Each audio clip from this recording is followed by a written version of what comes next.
এমনি একটা মানে অ্যাসেম্বলিতে একটা বিল আনতে চলছে, কি বলবেন? ইউসিসি বা ইউনিফর্ম সিভিল কোডের নামে নিয়ে আসছে।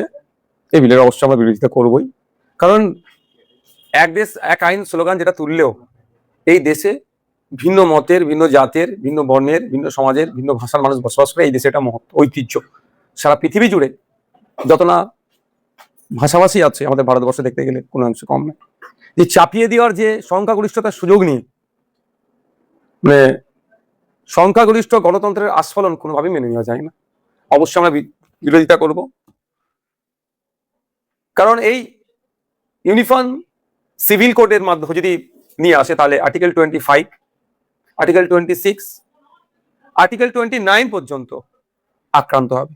শুধু তাই নয়, বিভিন্ন ধর্মের, বিভিন্ন বর্ণের মানুষের আলাদা আলাদা যে রিলিজিয়াস যে ধর্মকর্ম করা থেকে শুরু করে ধর্মীয় যে অনুশাসন, সেখানে অনেকটাই ব্যাঘাত হবে। ভারতবর্ষ একটা ধর্মনিরপেক্ষ রাষ্ট্র। এই রাষ্ট্রের প্রত্যেকটা জনগণের নিজস্ব মতামত রাখার জায়গা আছে। এই রাষ্ট্র একটা মহান যে সংবিধান আমাদের উপহার দিয়েছে, সেই সংবিধানের বলে কেউ যদি ধর্ম নাম পালন করতে চায় সেও মাথা তুলে বাঁচতে পারবে। কেউ হিন্দু, কেউ মুসলমান, কেউ খ্রিস্টান, কেউ জৈন, যে যে ধর্মটা প্র্যাকটিস করতে চাক না কেন, এক্সটেন্ড করতে চাক না কেন, সেটাও রাইট এই সংবিধান আমাদের দিয়েছে। কিন্তু সেটাকে যারা ভায়োলেট করতে চাইছে তাদের বিরুদ্ধে আমাদের গণতন্ত্র রক্ষার লড়াই গণতন্ত্রের বিপক্ষেই চলবে। 3 তালাকটাকে কি আপনি মানেন? ব্যাপারটা হচ্ছে, এটা তো সমস্তটাই তো ব্যাখ্যাটাই অপব্যাখ্যা হয়, আসল তো ব্যাখ্যা হয় না। তালাক নিয়ে একটা ডিবেট হোক, তাহলে কয়েক ঘন্টা লাগবে।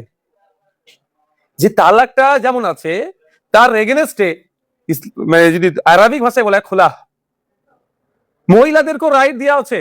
মহিলাদেরকে ইসলাম ধর্মে অধিকার দিয়েছে, যদি তার স্বামী যে একটা স্বামীর যে সংজ্ঞা হয় তার বাইরে যদি চলে, সেক্ষেত্রে সে স্বামীর কাছ থেকে পরিত্রাণ পেতে পারে।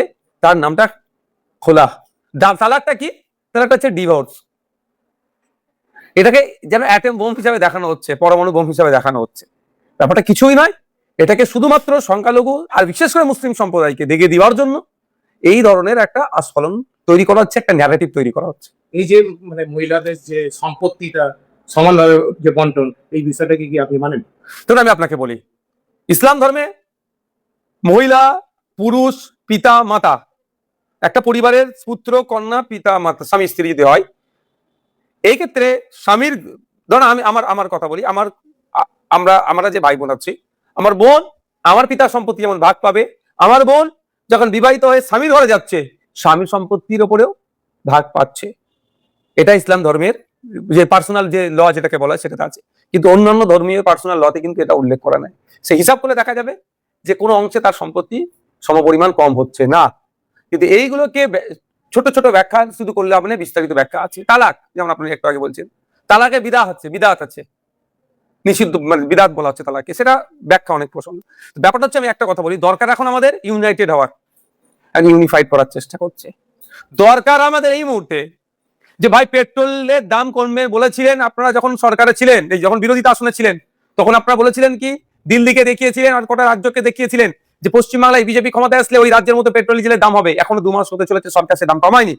বলেছিল 450 টাকা গ্যাস দেবো, সে দিতে ব্যর্থ। বলেছিল মহিলাদেরকে লক্ষ্মীর ভান্ডার দেবো, আর আজকে তারা 1 কোটি মহিলাকে টার্গেট করছে দেওয়ার, কারণ 36,000 কোটি টাকা বরাদ্দ করা হয়েছে। 3,000 টাকা করে একটা মহিলা মাসে 36,000 টাকা পাবে। 36,000 টাকা মানে 1 কোটি মহিলা মানে 36,000 কোটি টাকা। তাহলে ওই যে ছাঁটাই হচ্ছে, এই মধ্যে যখন মানুষের মধ্যে ক্ষোভ তৈরি হচ্ছে, হকার উচ্ছেদ করে দিয়ে গরিব মানুষদের পেটে যেভাবে আঘাত দেওয়া হচ্ছে, নির্বিচারে তাদের বাসস্থান কর্মস্থান যেভাবে ধ্বংস করাচ্ছে, যখন মানুষ ক্ষোভের যখন বহিঃপ্রকাশ হচ্ছে, সেই সময় এই ইউসিসি নিয়ে এসে এইটাকে মুসলমানদেরকে দাবিয়ে রাখা হচ্ছে, মুসলমানদের উপর চাপ তৈরি করা হচ্ছে, এর নাম দিয়ে কিছু ক্ষোভকে প্রশমিত করার চেষ্টা করছে।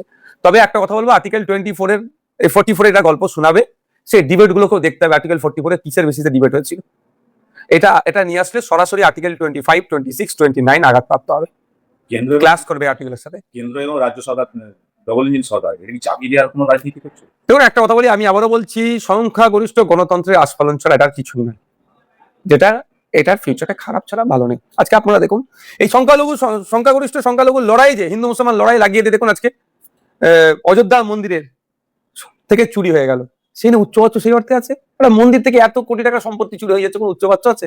মানে এটাকেও একটা মানে এমন জায়গায় নিয়ে যে দাঁড় করাচ্ছে যে অন্যায়টাকেও নাই বলে মানতে হবে, কারণ তো মুসলমানদের উপরে তো অত্যাচার চলছে, মুসলমানদেরকে টাইট করছে।